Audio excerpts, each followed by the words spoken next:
Olá, mais uma vez estamos aqui reunidos, hoje para falarmos a respeito da tradução da informação genética.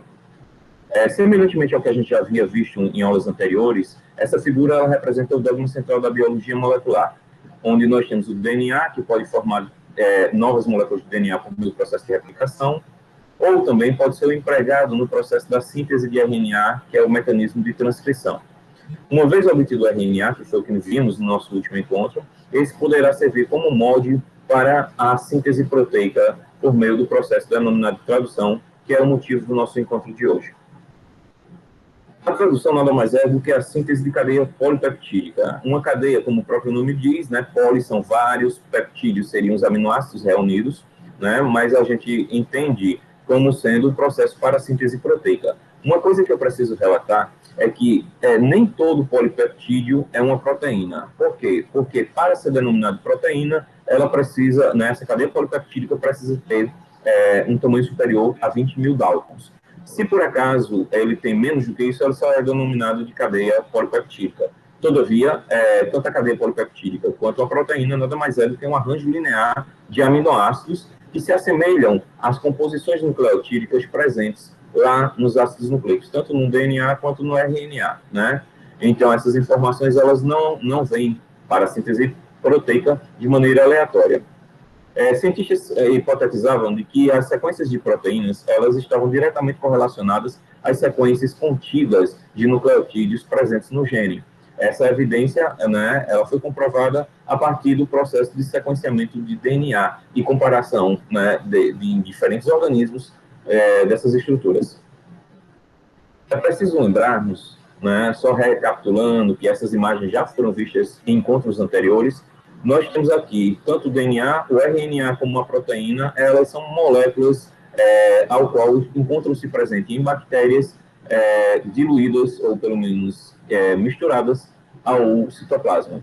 Todavia, em eucariontes, nós temos DNA, RNA e proteína, né, em estruturas separadas, né, em pontos físicos separados. O DNA encontra-se no núcleo de eucariontes, o RNA ele é sintetizado ainda inicialmente no núcleo, todavia, após o seu processamento, esse RNA ele sai do núcleo e vai para o citoplasma para ser traduzido e compor, assim, a proteína de interesse. É interessante relembrar que o nosso RNA, que foi recém-sintetizado, ele precisa passar por um conjunto de processos denominados de processamento ou splicing, e esse splicing nada mais é do que a remoção de sequências não codificantes presentes dentro do gene, né, dentro do RNA que foi transcrito a partir de um gene específico. Essa remoção desses introns, por não serem codificantes, não necessitam estar presentes no processo de tradução.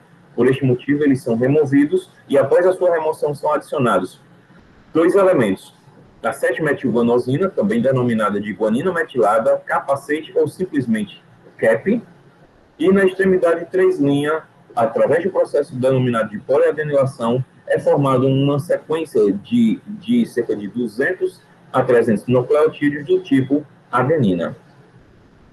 Uma vez protegidos em suas extremidades, o RNA, que agora é chamado de RNA maduro, ou RNA mensageiro maduro, ele se une a proteínas presentes no nucleoplasma e, obviamente, né, eles formam um complexo denominado de informação capaz de transpassar a membrana nuclear, chegando ao citoplasma para ser traduzido junto ao ribossomo, dando origem à cadeia polipeptídica de interesse.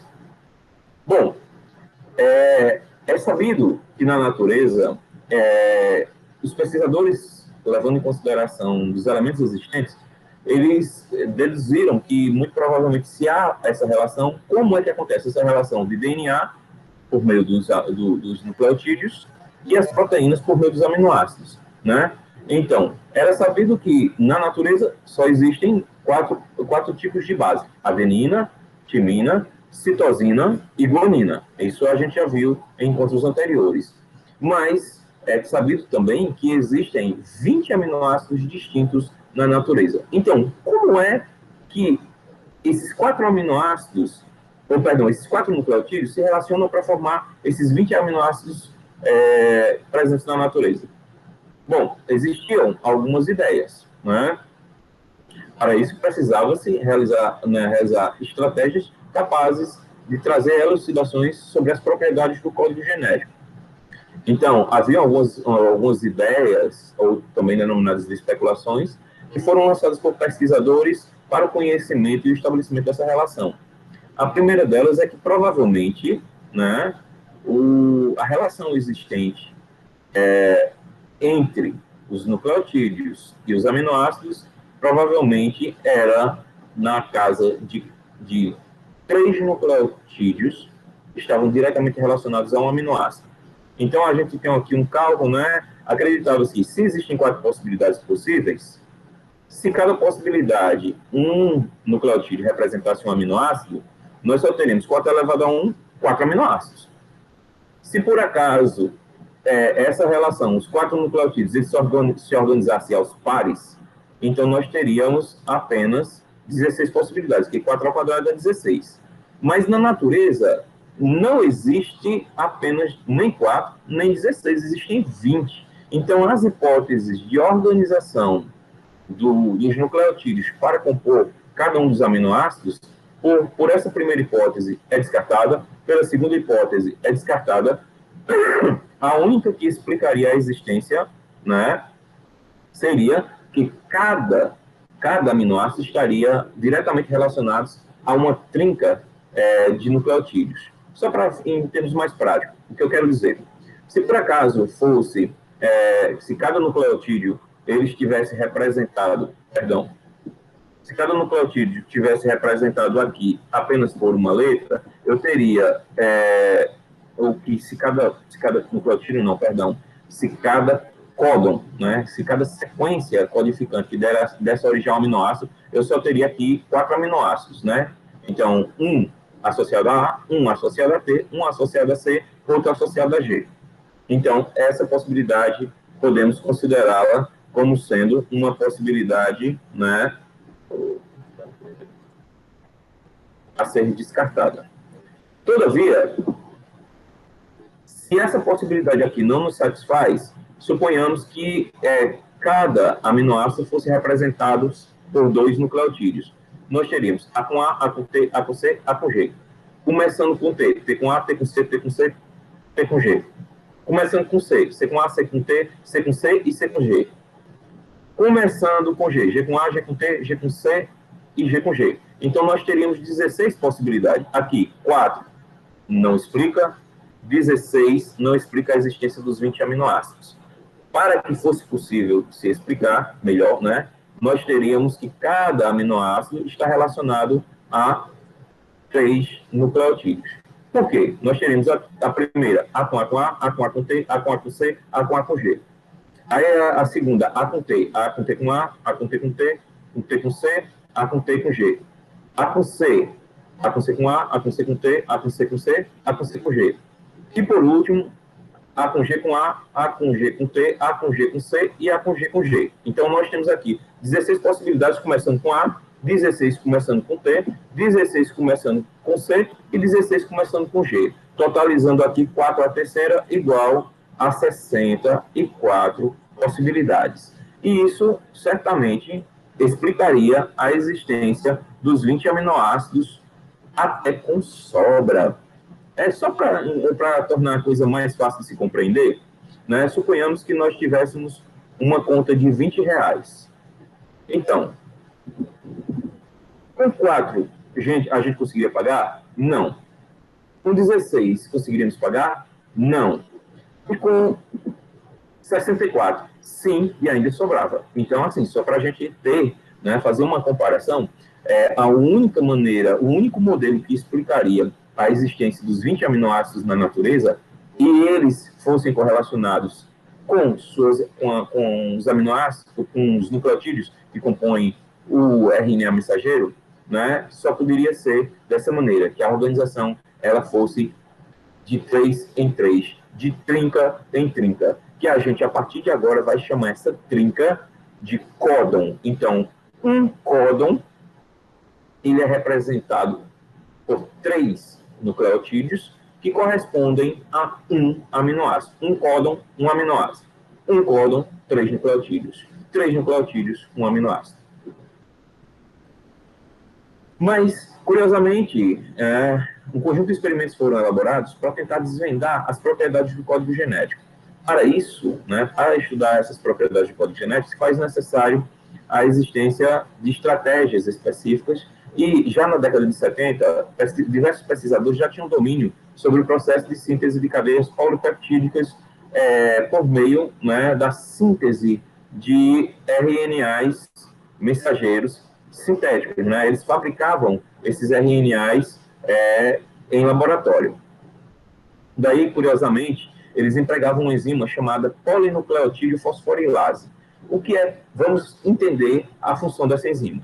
ASE é enzima. Lembrando que a gente falou que uma molécula bioquímica, quando ela termina com ASE, provavelmente ela é uma enzima. Então, eu tenho uma ASE, uma enzima. Fosforilar é criar um ambiente para a ligação fosfodiéster entre os nucleotídeos. E aqui eu tenho polinucleotídeo, Então, eu tenho vários nucleotídeos. Essa enzima, ela fosforila vários nucleotídeos, formando uma cadeia, Neste caso, de RNA sintético. Curiosamente, os pesquisadores começaram a criar essas cadeias e comparar, com a composição da cadeia polipeptídica, que essa composição da cadeia polipeptídica dependia muito do meio. Vamos tomar como exemplo. Se eu tenho uma cadeia denominada, formada apenas, então, se o pesquisador ele pega um potinho, ele utiliza apenas uridina de fosfato, que é o precursor da uracila. Então, se só tem uracila dentro desse tubinho, quando o pesquisador ele joga a polinucleotídeo fosforilase, a enzima ela vai encontrar uma uracila. Logo em seguida, ela vai encontrar o quê? Só tem uracila, outra uracila. E a outra uracila. Então, o que o pesquisador percebeu? Que todas as vezes que ele colocava essa enzima junto com apenas uracila, a sequência de RNAs que eram formados só era formava aquilo que ele chamava um homopolímero contendo apenas uracila. O homo quer dizer igual, Polímero seria uma cadeia. Então, a cadeia totalmente composta por uracila. Quando ele pegava essa cadeia, composta por uracila, e promovia o processo de associação com os 20 aminoácidos, ele percebia que só formavam sequências polipeptídicas contendo um aminoácido chamado fenilalanina, certo? Então, se ele tem várias uracilas, ele tem várias fenilalanina, ao qual eles denominaram de polifenilalanina, tá? Então, a trinca utilizada para a fenilalanina é UUU. Se eles utilizavam o mesmo raciocínio, agora no tubo diferente, eles pegam a polinucleotídeo fosforilase, que é a enzima, e colocam apenas adenosina de fosfato, que é o precursor da adenina, formavam um homopolímero contendo apenas AAA. E essas trincas davam origem a outro tipo, estavam relacionados a outro tipo de aminoácido, que é a lisina. Então, se eu tenho um homopolímero grande contendo várias lisinas, trata-se de uma polilisina. Se por acaso ele faz a mesma coisa agora com a citosina, então ele tem que é a citidina de fosfato, que é a precursora da citosina, ele vai ter um homopolímero de citosina, dando origem, estando diretamente relacionado essa sequência CCC à prolina, que é outro aminoácido. Então nós temos o fenilalanina, AAA, lisina e CCC, a prolina. Curiosamente, depois de fazer essa mistura, essa mistura, quando eu digo essa mistura de experimentos individuais, agora ele precisava misturar os nucleotídeos para saber o que é que cada um iria formar. Então, o que ele pegou, outros experimentos realizados, eles empregavam 70% de A,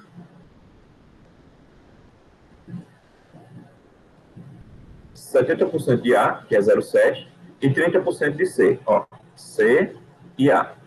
Adenina, os precursores da adenina e da citosina. Aí, os pesquisadores começaram a imaginar, se por acaso eu uso apenas se a partir dessa solução, o que é possível de se formar? Primeiro, posso formar sequências contendo duas adeninas e uma citosina. Então, aqui eu tenho duas e uma citosina. Aqui eu tenho duas adeninas e uma citosina. Duas adeninas e uma citosina, né? Então, aqui eu tenho uma adenina equivale a quanto? 0,7. Outra adenina equivale a quanto? 0,7. E a citosina equivale a quanto? 0,3. Quando eu multiplico isso, eu tenho, né, um valor de 0,147, que corresponde a 14,7%. De todas as sequências que eram formadas, elas tinham uma, né, 14,7% dessa composição, 14,7% dessa e 14,7% dessa.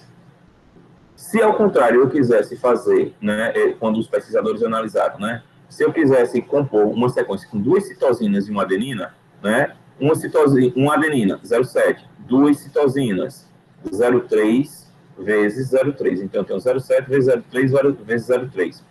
Dá 0,063, que é 6,3%. Então, aqui eu tenho uma adenina, duas citosinas. Uma adenina, duas citosinas. Uma adenina e duas citosinas. Então, quando eu faço essa mistura daqui, com 70% de adenina e 30% de citosina, eu vou ter, né, 6,3% dessa, 6,3% dessa e 6,3% dessa.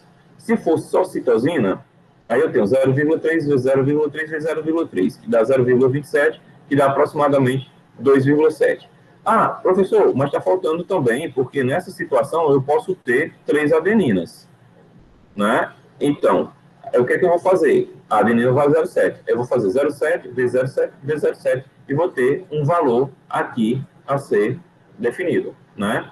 Então, os pesquisadores, quando você soma esses valores totais, eles vão dar 100%.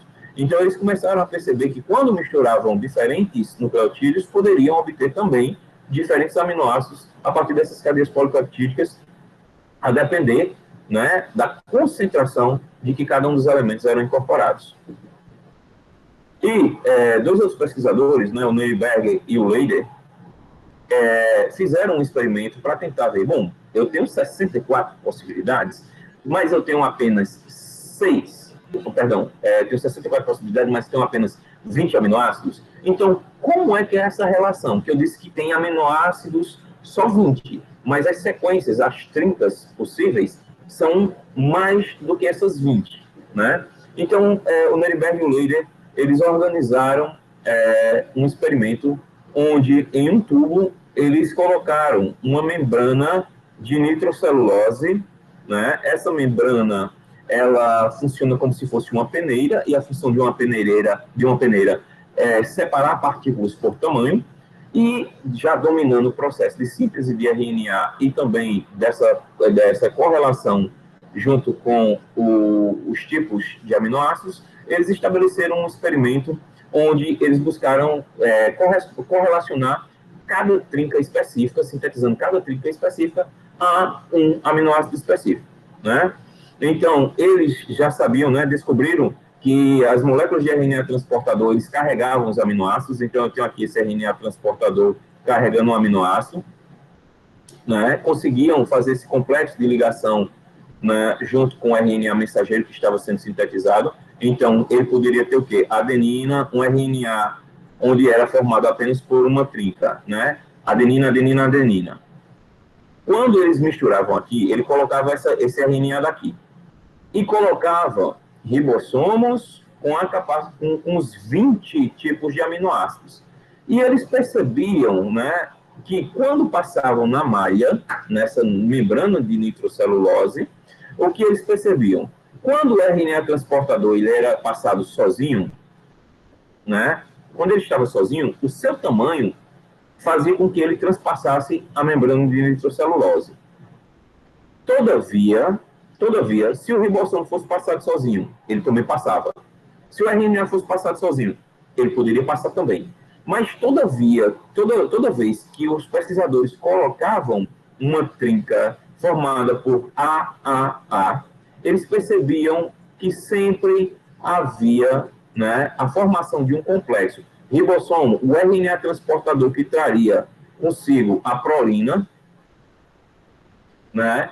E se unia a esse RNA, formando uma estrutura, uma conformação maior, e essa estrutura ficava presa.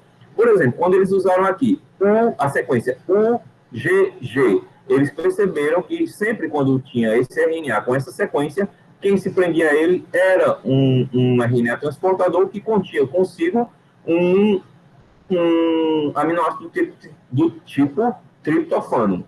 Ou seja, todos os outros passavam, só ficava preso o triptofano. E eles fizeram as 64 possibilidades, que foram aquelas 64 sequências que eu apresentei.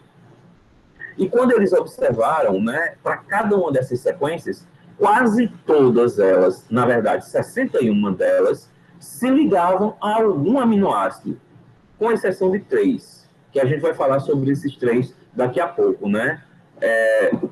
Então, após esse experimento do Nenneberg e do Leider, outros experimentos começaram a ser deduzidos, traçados para entender-se as propriedades do código genético.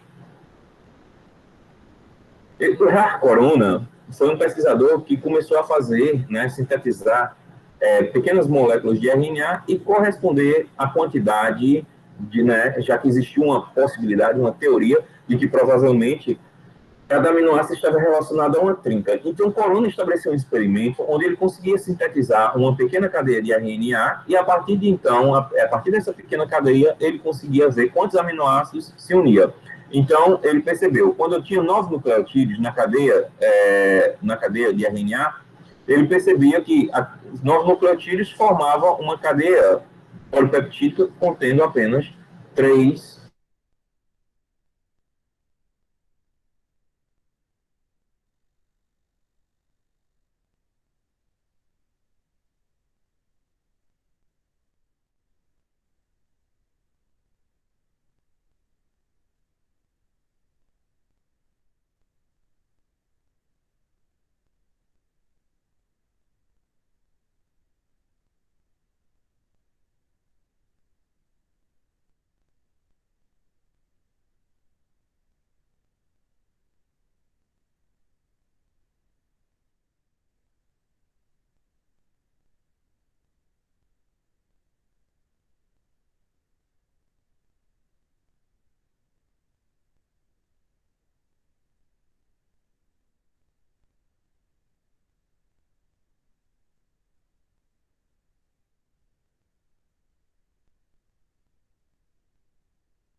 Olá, gente. Tivemos um pequeno problema de percurso, tá? Só me confirmem aqui o seguinte. Eu vou projetar aqui a apresentação outra vez.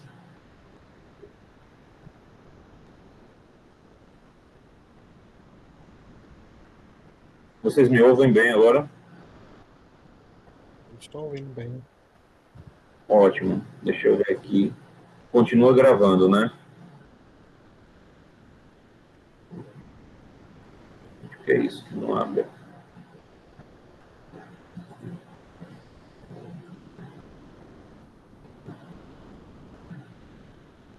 Só um segundinho que eu estou abrindo aqui outra vez a apresentação.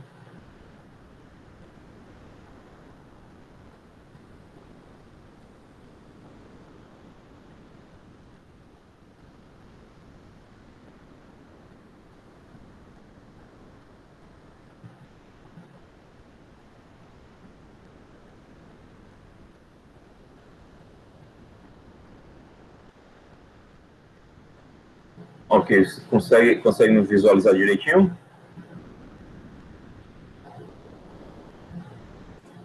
Sim. Pronto, vamos dar continuidade. Né? Só retomando aqui, peço perdão pelo contratempo. Então, aqui, dentre as propriedades do código genético, nós paramos, né, falando sobre a descoberta do raio corona, ao qual ele utilizou essas enzimas para sintetizar pequenas cadeias de RNA mensageiro, e a partir dessas pequenas cadeias ele começou a fazer a relação direta com o número de aminoácidos que compõem uma cadeia polipeptídica. Daí aqui, por exemplo, nós temos uma pequena cadeia composta por 9 nucleotídeos, e que, por sua vez, ela estava diretamente relacionada a uma cadeia polipeptídica contendo 3 aminoácidos. Então, se ele tem 9 dividido por 3, isso quer dizer que dá 3. Então, cada códon ele está diretamente relacionado a 3 nucleotídeos. Uma outra propriedade do código genético diz respeito a que a síntese ela tem um ponto de início, né? Tem um ponto inicial. E, curiosamente, independente do organismo, se ele é eucarionte ou procarionte, esse início ele é o mesmo. Então, nós temos aqui que a leitura do RNA mensageiro, ele sempre vai começar por um ponto de partida. Esse ponto de partida é quando o ribossomo encontra uma sequência formada por AUG, né? Esse códon daqui, ele está diretamente relacionado a um aminoácido denominado de metionina. Curiosamente, em bactérias, o que nós percebemos é que o primeiro aminoácido lido, ele não incorpora, né, a maquinaria de tradução bacteriana, ela não incorpora a metionina normal. Para que a tradução ela inicie-se, se faz necessário a inclusão de uma metionina especial que apresenta um radical formil em sua composição. É a chamada, né, metionina formilada. E então, o que acontece? Para que haja a síntese, o ribossomo ele precisa o ribossomo ele precisa reconhecer a sequência AUG no RNA e precisa convocar um aminoácido inicial. Se for bactéria, esse primeiro aminoácido é um aminoácido formilado, é uma formil metionina. Todavia, se for um eucarionte como nós, quando o ribossomo encontra o RNA e encontra a sequência AUG, ele vai incorporar apenas uma metionina. Chama a atenção, né? Bactéria começa com formilmetionina, eucariontes começa com metionina. Agora, deu início à síntese, que esse é o ponto inicial, né? A metionina, o AUG, ele está diretamente relacionado ao código de iniciação. Daí, uma vez iniciado, se o ribossomo encontrar outro AUG, aí temos outra situação. Se o ribossomo ele está fazendo a leitura em eucariontes, a AUG antes era metionina, agora continua sendo metionina. Todavia, se é uma bactéria, né, um procarionte, o primeiro é a formilmetionina. E todos os outros AUGs que o ribossomo encontrar no RNA mensageiro, todos eles vão incorporar metioninas normais. Então, a formilmetionina é um evento específico apenas para a iniciação da tradução em bactérias. Tá? Esse AUG, né, ele é complementar à subunidade menor do ribossomo. Bom, a gente tem uma representação aqui, onde em amarelo nós temos a subunidade menor e em vermelho ou em marrom a subunidade maior. Então, curiosamente, essas subunidades elas estão desassociadas quando estão no citoplasma. Mas, quando essas subunidades elas vão iniciar o processo de síntese, elas precisam se agregar, subunidade menor e subunidade maior. Mas essa agregação, ela só vai acontecer posteriormente o RNA mensageiro encontrar-se com a subunidade menor do ribossomo. Uma vez encontrado, fecha-se com a subunidade maior e começa-se o processo de tradução literalmente, né? Então, nós temos aqui uma representação de uma tabela contendo todas as 64 possibilidades. Aí tem aqui, olha, 1, 2, 3, 4. Temos aqui 4, com mais 4, 8, com mais 4, 12, com mais 4, 16. 16 vezes 4, nós temos 64 possibilidades. Daí, eu chamo a atenção para vocês sobre o seguinte aspecto. A UG, você pode olhar toda a tabela. A UG, que está aqui, que é a metionina, só temos ela representada em um único lugar. Por quê? Porque ele é o ponto de início da tradução. O ribossomo ele não tem tanta flexibilidade para reconhecer diferentes pontos. E independente do organismo, né, seja ele eucarionte ou procarionte, todos eles vão começar a maquinaria de tradução, né, a fábrica de proteínas, que é o ribossomo, ele só vai começar a tradução quando ele reconhecer essa sequência AUG, tá? Que é o chamado start codon. Start a gente lembra, né, quando a gente estava jogando videogame ou quando a gente está ligando algum aparelho eletrônico que ele tem essa expressão start, indica início. Então seria o códon de início, a trinca de início. Então, quando o códon AUG se encontra no meio da cadeia, como eu já havia falado, né, seja ele em indivíduos eucariontes ou procariontes, nós temos em associação com a metionina, sem o radical formil, né? Mas, quando a gente está falando de bactérias, o primeiro nucleotídeo incorporado à cadeia polipeptídica sempre vai ser esse aminoácido especial, que é uma metionina formilada. E, óbvio, por ser um aminoácido especial, ele é trazido. Quem transporta é o RNA. Quem transporta o aminoácido é o RNA transportador. Quem traz a mensagem do núcleo para o citoplasma é o RNA mensageiro. Já quem faz o ribossomo são as proteínas oriundas do RNA ribossômico. Então, aqui, uma outra propriedade, então, a gente já tem duas propriedades que a gente já falou. A primeira dela, cada códon é representado por 3 bases, né? Então, nós temos a trinca, que está relacionada ao códon. A outra propriedade, nós temos que todo o processo de tradução inicia-se por uma sequência do tipo AUG, que está relacionado com a metionina. Qual é a próxima propriedade do código genético? O código genético, ele não é sobreposto. O que é uma coisa sobreposta? É quando uma está sobre a outra, não é isso? Então, ele não é sobreposto. Isso quer dizer que a leitura, ela é feita de códon e códon, ou seja, de 3 em 3 nucleotídeos. A exemplo, eu tenho uma sequência com 6 nucleotídeos e ela só origina uma sequência composta por 2 aminoácidos. Se isso não fosse verdade, se a leitura ela fosse sobreposta, então eu leria 3, que a leitura a gente já viu, que é de 3 em 3. Depois eu poderia ler essas 3, que daria origem aqui a uma sequência CGU, que estaria relacionado a uma leucina. Depois as outras 3, que é o GC, que é uma cisteína. Depois as 3 últimas. Então, isso se fosse sobreposto. Mas como não há essa sobreposição, ela é lida de 3 em 3. Então, isso é mais uma propriedade do código genético. A quarta propriedade do código genético, né? O código genético, ele não tem vírgulas. Para que serve uma vírgula? Vírgula é uma pausa durante a leitura, não uma pausa breve.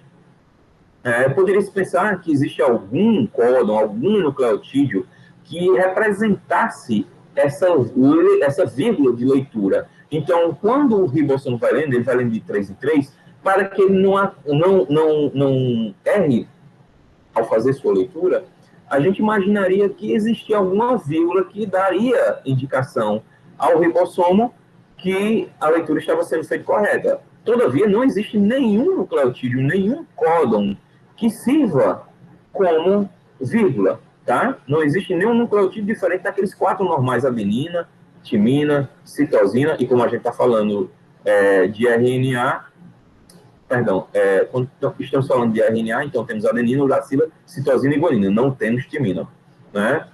Então, a sua precisão de leitura, ele vai depender exatamente lá do ponto de início, né? Quando ele reconhece o AUG, ele vai lendo subsequencialmente, né? Ele vai lendo um códon a códon, trinca a trinca, sem deixar passar nenhum nucleotídeo, tá? Então, não existe vírgula nas propriedades do código genético. Outra propriedade, o código genético, ele é degenerado, também chamado de redundante, né? Redundante quer dizer subir para cima, descer para baixo. Isso, além de ser um pleonasmo vicioso, é uma redundância. A gente já sabe que subir é para cima, descer é para baixo, entrar é para dentro, sair é para fora. Daí, o que acontece, o que significa essa redundância ou degenerescência? Quer dizer que o mesmo aminoácido, ele pode estar relacionado a mais de uma trinca. Exemplo, nós temos lá, né, a leucina, que a gente pode observar, e eu vou mostrar a tabela, que existem 6 leucinas. Né? A arginina também existem 6. 6 trincas diferentes, que todas elas significam arginina. As únicas 2 sequências que estão diretamente relacionadas a apenas um aminoácido cada, nós temos a metionina, que aí na metionina a gente já sabe que é o AUG, e o triptofano, que é outra sequência, é o GG, né?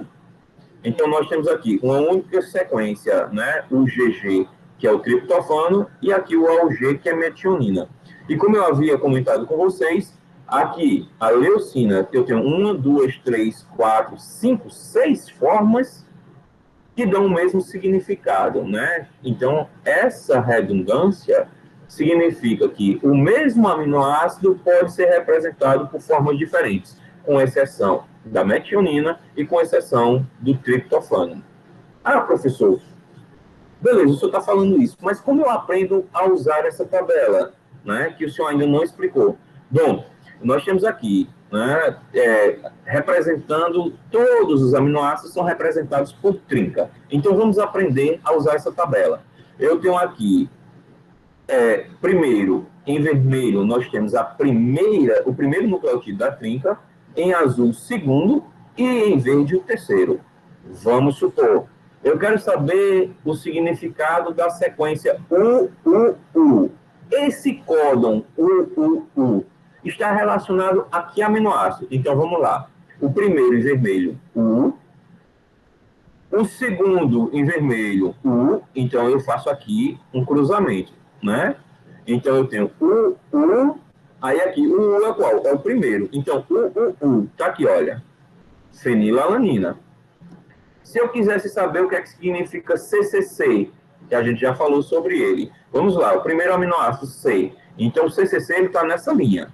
O segundo aminoácido também é C, então aqui em azul. Então, cruzando aqui, eu tenho, né? Deixa eu mudar aqui o ponteiro.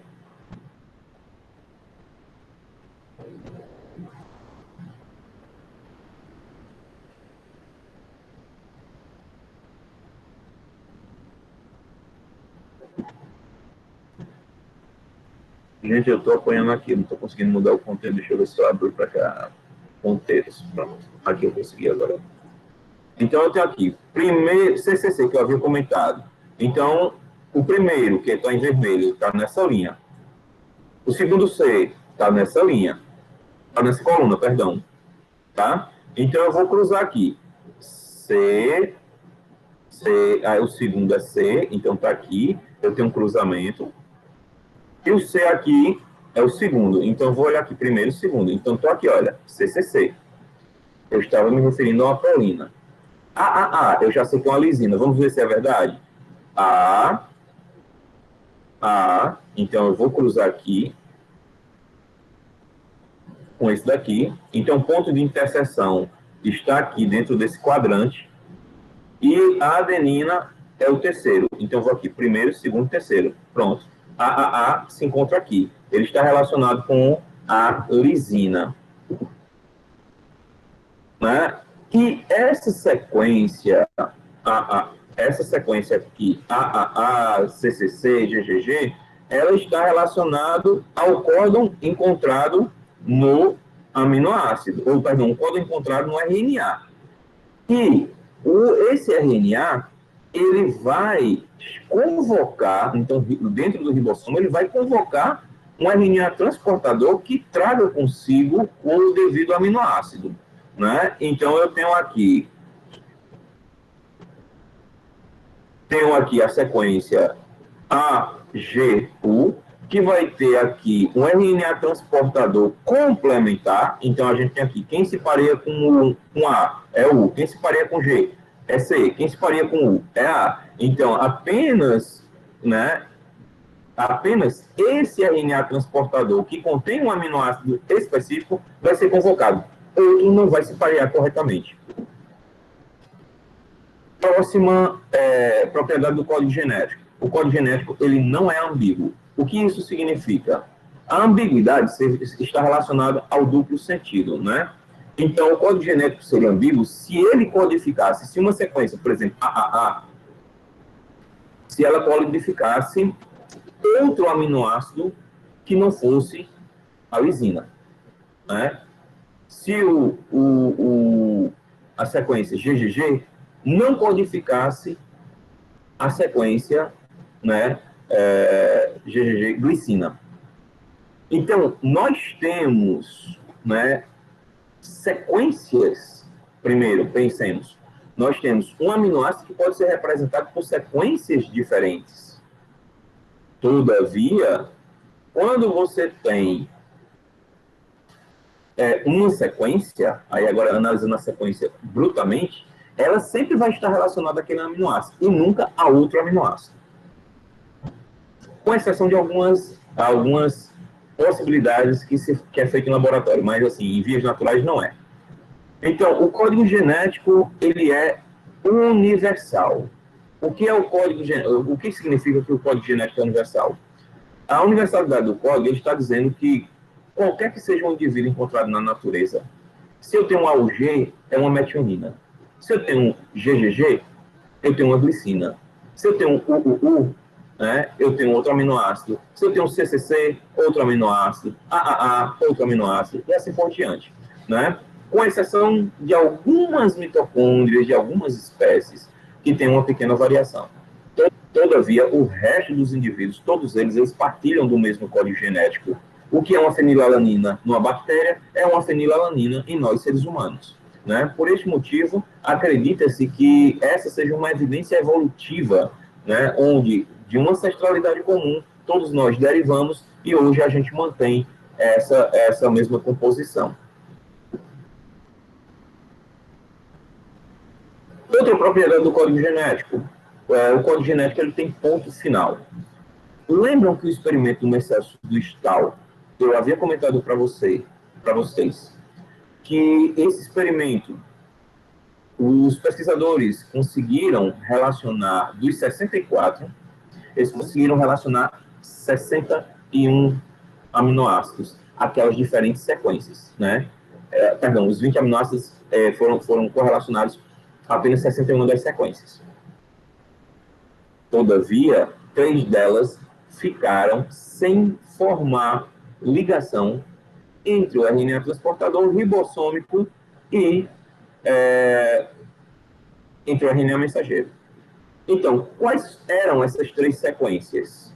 Nós temos aqui o AA, o AG e o GA. São os chamados stop codons, né? Stop é de pare, codon é a trinca. Então, seria a trinca que faz com que, durante o processo de tradução, se por acaso o ribossomo encontrar essa trinca, é uma sinalização para que a síntese de proteínas ela acabe.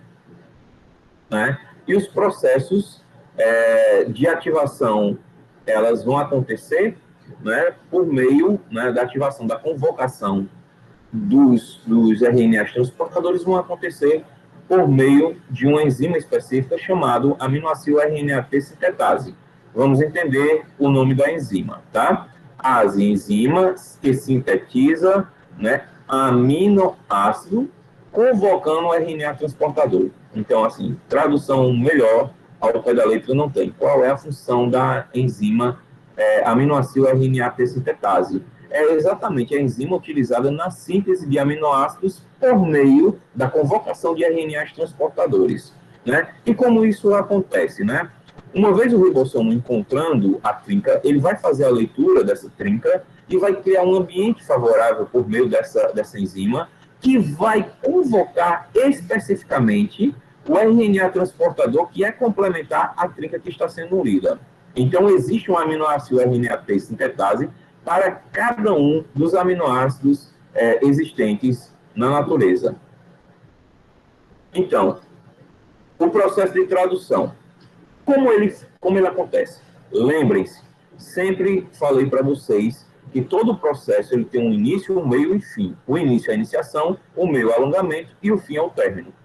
O início, ele acontece exatamente, só relembrando, né? É quando a subunidade menor reconhece o RNA mensageiro que chegou e que esse, por sua vez, tem uma sequência. Ele vai procurar a subunidade menor, ela vai se ligar no ponto exato onde tem a primeira sequência de AUG. Se for uma bactéria, ela vai convocar, vai produzir um aminoácido RNA sintetase que vai chamar especificamente o RNA transportador que tem uma metionina formilada. Isso em bactérias. Se for em espécies eucariontes, né, ele vai chamar apenas o RNA transportador que contém uma metionina, que é o aqui que a gente viu que o AUG chamou quem? Olha aqui, a metionina, a primeira trinca. Tá? A gente vai falar já sobre isso. Mas, primeira coisa, né? Houve essa formação dessa subunidade, né? Houve a convocação da formilmetionina e houve a ligação da subunidade maior para formar esse complexo de tradução que está aqui em andamento. Então, eu tenho um ribossomo aqui representado, né, parecendo uma bolinha de neve, né, ou um dente, né? Nós temos aqui subunidade menor e subunidade maior. Ela se ligou aqui nesse início e começou o seu processo de síntese. Mas a iniciação é exatamente o reconhecimento da sequência AUG e a ligação do fechamento, né? Primeiro, a ligação do RNA da subunidade menor à subunidade menor do ribossomo, depois se liga à subunidade maior e assim começa o processo de síntese, né? Que é denominado de alongamento. Então, a partir desse complexo de iniciação, a leitura, aí eu chamo a atenção de vocês. Lembram que eu comentei com vocês que a CAP, ela ajuda no reconhecimento por parte da subunidade menor, bem como o AUG também permite essa ligação, mas eu chamo a atenção de vocês que eu falei que a CAP auxiliaria, né, nesse reconhecimento. Então, a CAP, só lembrando do nosso último encontro, que ela está na extremidade 5'. Então, o ribossomo vai se ligar e vai começar a ler a partir da extremidade 5'. Nos nossos dois últimos encontros, eu venho falando que o alongamento, que é o sentido da síntese, eu sempre disse que era no sentido 3', né? Síntese 5', 3'. E a leitura 3', 5'. Em casos de tradução, eu quero que vocês compreendam. A leitura vai do capacete à cauda poliar, né? Então, ele vai da cap até a cauda poliar. Da extremidade onde a cap está, da 5', para a cauda poliar, que é a extremidade 3'. Então, chamo muito a atenção para esse detalhe. A leitura, ela não é igual ao que acontece nos processos de replicação, que é feita, né, a leitura é feita pela DNA polimerase, nem na transcrição, que também é no sentido 3', a leitura é no sentido 3', 5', e acontece, né, essa leitura, ela vai acontecer, vai ser realizada pela RNA polimerase na transcrição. Já a leitura aqui está sendo feita na tradução pelo ribossomo, e ele lê da cap para a cauda poliar. Não é? Por isso que essa leitura, quando ele diz que é no sentido 5 linhas, 3 linhas, é da cap para a cauda poliar do RNA que está sendo lido. Então, você tem aqui a inserção já houve a inserção da metionina formilada, e agora vai ser produzida novas aminoácidos RNAP sintetases para incorporar, por sua vez, novos aminoácidos às sequências. Né? E, obviamente, à medida que vai sendo incorporado, vão sendo feitas ligações entre os aminoácidos que estão um em seguida do outro. Nós percebemos aqui, olha, que esse aminoácido está ligado aqui, e logo em seguida tem um outro que está sendo ligado, e logo em seguida está vindo aqui uma valina que vai se ligar à alanina. Então, a ligação, ela vai acontecer, e eu tenho uma figura para exemplificar um pouco mais à frente, entre o grupo, veja, eu tenho um aminoácido, né? Então, o aminoácido, todo aminoácido, ele tem um grupo formado em uma extremidade com um grupo amina e na outra um ácido carboxílico.